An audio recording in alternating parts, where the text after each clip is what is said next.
நற்செய்தி வாசகம். தூய மார்க் எழுதிய நற்செய்தியின் வாசகம் 11ஆம் அதிகாரம் 27 முதல் 33 வரை உள்ள இறை வார்த்தைகள்.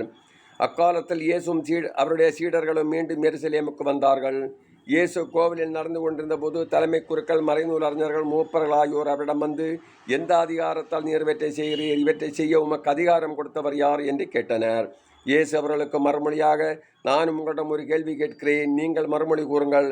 அப்போது எந்த அதிகாரத்தால் இவற்றை செய்கிறேன் என நான் உங்களுக்கு சொல்வேன்.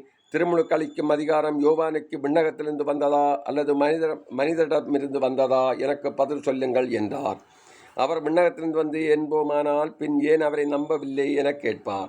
எனவே மனிதரிடமிருந்து வந்தது என்போமா என்று தங்களிடையே பேசிக் கொண்டிருந்தார்கள். ஆனால் மக்கள் அனைவரும் யோவானை ஒரு இறைவாக்கினராக கருதியதால் அவர்களுக்கு அஞ்சினார்கள். எனவே அவர் இயேசுவிடம், எங்களுக்கு தெரியாது என்று பதிலுரைத்தார்கள். இயேசுவும் அவர்களிடம், எந்த அதிகாரத்தால் இவற்றை செய்கிறேன் என்று நானும் உங்களுக்கு கூற மாட்டேன் என்றார். இது கிறிஸ்துவ வழங்கும் நற்செய்தி. கிறிஸ்துவே உமக்கு புகழ்.